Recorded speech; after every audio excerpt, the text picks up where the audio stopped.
আর কোনো কাগজপত্র লাগবে না, শুধুমাত্র ভোটার ভেরিফিকেশনের ফর্ম জমা দিলেই হবে। পশ্চিমবঙ্গে ভোটার ভেরিফিকেশন অর্থাৎ এসআইআর নিয়ে নতুন নিয়ম জারি করলো নির্বাচন কমিশন। তবে কাদের কাদের ডকুমেন্টস লাগবে না এবং কাদের ডকুমেন্টস জমা দিতে হবে, কি কি ডকুমেন্টস জমা দিতে হবে, সমস্ত কিছু জানাবো আজকের এই ভিডিওটিতে। তো অবশ্যই ভিডিওটিতে আপনারা প্রত্যেকেই প্রথম থেকেই শেষ পর্যন্ত সঙ্গে থাকবেন। জাতীয় নির্বাচন কমিশনের নির্দেশে 2002 সালের এসআইআর অর্থাৎ ভোটার তালিকার বিশেষ নিবিড় সংশোধনের পূর্ণাঙ্গ তালিকা প্রকাশ্য এনেছে রাজ্যের মুখ্য নির্বাচনী আধিকারিক সিইও কার্যালয়। কিন্তু সেই তালিকায় নাম খুঁজে বের করতে অনেকেরই সমস্যা হচ্ছে। এই পরিস্থিতিতে একযোগে দুটি পদক্ষেপের পথে হাঁটতে চাইছে কমিশন। প্রকাশ্যে আসা এসআইআর তালিকা ডিজিটালের মাধ্যমে পুনরায় প্রকাশ করা এবং সেই তালিকার ভিত্তিতে 2003 সালে তৈরি খসড়া ভোটার তালিকাও সিইওর ওয়েবসাইটে প্রকাশ করা। কমিশনের একাংশের বক্তব্য, এ রাজ্যে আসন্ন এসআইআর নিয়ে রাজনৈতিক স্তরে যে উত্তাপ বাড়ছে তাতে উদ্বেগ বাড়ছে সাধারণ ভোটারদেরও। প্রকাশিত তালিকায় নাম খুঁজে না পেয়ে বাড়ছে বিভ্রান্তিও। তাই মূল এসআইআর শুরুর আগেই এই নতুন পদক্ষেপের চেষ্টা। তো বন্ধুরা, আপনারা প্রত্যেকেই জানেন যে রাজ্যের নির্বাচন কমিশনারের তরফ থেকে 2002 সালের যে ভোটার লিস্ট পাবলিশ করা হয়েছে, সেই ভোটার লিস্টে অনেকেই নিজের নাম খুঁজে পাচ্ছে না। তার জন্যই নির্বাচন কমিশনারের তরফ থেকে সেই ভোটার লিস্টটিকে ডিজিটালের মাধ্যমে পুনরায় কিন্তু প্রকাশ করার কথা বলা হয়েছে।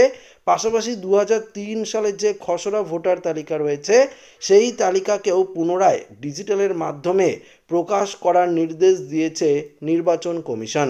তবে এখানে দেখুন আরও গুরুত্বপূর্ণ আপডেট দিয়েছে নির্বাচন কমিশন। বর্তমানে সিইও দপ্তরে ওয়েবসাইটে থাকা গত এসআইআর তালিকাটি পিডিএফ হিসাবে আসছে। সেই বিপুল তথ্য ভাণ্ডারের মধ্যে নির্দিষ্ট একটি নাম একবার খুঁজে পাওয়া অর্থাৎ সার্চ করার সুবিধা না থাকায় বেশ মুশকিলে পড়েছে অনেকেই। তাই গত 10ই সেপ্টেম্বর সব রাজ্যের সিইওর সঙ্গে বৈঠকে নির্বাচন কমিশনের কর্মকর্তারা এমন সুবিধাযুক্ত প্রযুক্তিতে তালিকাটি পুনরায় প্রকাশ করতে বলেছেন যাতে তালিকা থেকে কোনো একজন ভোটারের নাম সহজেই সার্চ করে খুঁজে পাওয়া যায়। তার জন্যই নির্বাচন কমিশনারের তরফ থেকে আবারও বলা হয়েছে যে ডিজিটালের মাধ্যমে আবারও ওয়েবসাইটে 2002 সাল এবং 2003 সালের যে খসড়া ভোটার তালিকা রয়েছে সেটি পুনরায় আবারও কিন্তু পাবলিশ করতে হবে। কমিশন কর্তাদের একাংশের বক্তব্য, প্রতিটি জেলা থেকে বিধানসভা কেন্দ্র এলাকা পার্ট নাম্বার ধরে তৈরি এসআইআর তালিকাকেও একত্রিত করে আপলোড করা হয়েছিল। এমন ধরনের তথ্য দীর্ঘ সময়ের জন্য সংরক্ষিত করে রাখাই রীতি, কিন্তু আপলোড প্রক্রিয়া শুরুর পরে একাধিক জেলার প্রশাসন কিছু কিছু অংশের তালিকা খুঁজে পায়নি, তাই সেগুলো একত্রিত তালিকার মধ্যে জায়গা পায়নি। সেই কারণেই 2002 সাল বা তার পরের কোনো ভোটে অংশ নেওয়া ভোটারদের অনেকেই নিজেদের নাম, এলাকা বা পার্ট নাম্বার খুঁজে পাচ্ছে না। তাই বিকল্প হিসাবে 2003 সালের খসড়া ভোটার তালিকাটি আপলোড করতে হবে।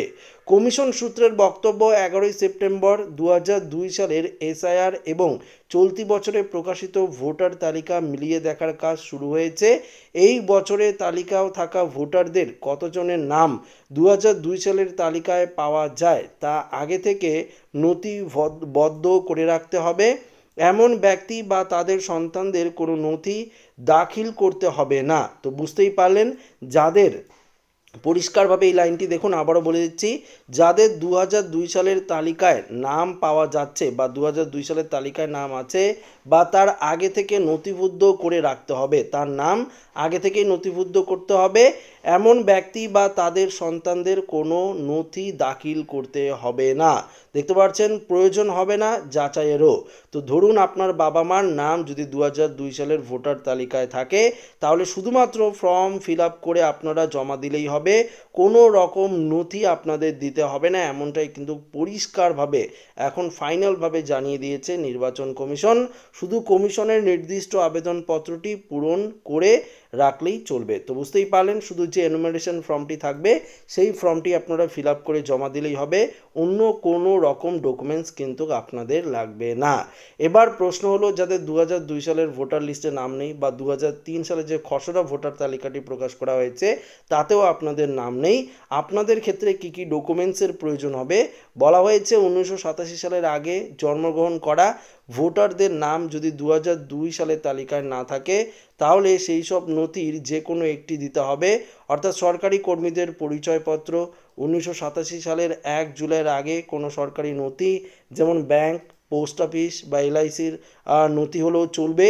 পাশাপাশি দেখুন এখানে পরিষ্কার বলে দিয়েছে জন্মের শংসাপত্র, পাসপোর্ট, শিক্ষা সংক্রান্ত শংসাপত্র, জন্মের তারিখ উল্লেখ্য থাকা চাই অবশ্যই, স্থায়ী বসবাসকারীর শংসাপত্র, এসসি এসটি বা ওবিসি শংসাপত্র, এনআরসির তালিকায় নাম, অর্থাৎ এনআরসির তালিকার নাম যদি থাকে তাহলেও চলবে, স্থানীয় প্রশাসনের তৈরি করা পারিবারিক রেজিস্টার্ড, পাশাপাশি জমি বা বাড়ির দলিল দেখতে পাচ্ছেন বা পর্চা, এগুলো যদি থাকে তাহলে আপনারা কিন্তু ভোটার ভেরিফিকেশনে অংশগ্রহণ করতে পারবেন। তবে যেহেতু সুপ্রিম কোর্টের তরফ থেকে আধার কার্ডকেও নিযুক্ত করতে বলা হয়েছে এই ডকুমেন্টসগুলির মধ্যে, তবে এখনও পর্যন্ত নির্বাচন কমিশন ফাইনাল বা অফিসিয়ালভাবে জানায়নি যে আধার কার্ডকে নিযুক্ত করা হবে কি না। যখন অফিসিয়াল বিজ্ঞপ্তি পুজোর আগেই বা পরে প্রকাশিত করা হবে তো সেই বিজ্ঞপ্তিতেই থাকবে যে কোন কোন নথি দিলে ভোটার ভেরিফিকেশন হবে। তবে নির্বাচন কমিশনের তরফ থেকে আগেই জানিয়ে দেওয়া হয়েছে বিহার মডেলেই যেহেতু পশ্চিমবঙ্গে ভোটার ভেরিফিকেশন হবে, তো 95 থেকে 97% একদম সম্পূর্ণ বিহারের যে প্রসেসে করা হয়েছে আমাদের পশ্চিমবঙ্গেও একই প্রসেসে কিন্তু ভোটার ভেরিফিকেশন হবে। তো ধরে রাখতে পারেন এই সমস্ত ডকুমেন্টসগুলোই লাগবে এবং সমস্ত বিএলও অফিসাররা আপনার বাড়িতে গিয়ে এনুমারেশন ফর্ম দেবে। যদি আপনার বাড়িতে এনুমারেশন ফর্ম যখন দেবে তখন 2002 সালের ভোটার তালিকায় যদি নাম থাকে তাহলে আপনার এবং আপনার ছেলেমেয়েদের কোনো রকম ডকুমেন্টসের প্রয়োজন হবে না, এমনটাই কিন্তু জানিয়ে দিয়েছে। তো আশা রাখবো ভিডিওটি প্রত্যেকের ভালো লেগেছে। ভিডিওটি ভালো লাগলে লাইক করবেন, বন্ধুদের সাথে শেয়ার করবেন, নতুন হয়ে থাকলে চ্যানেলটিকে সাবস্ক্রাইব করে নেবেন। ধন্যবাদ।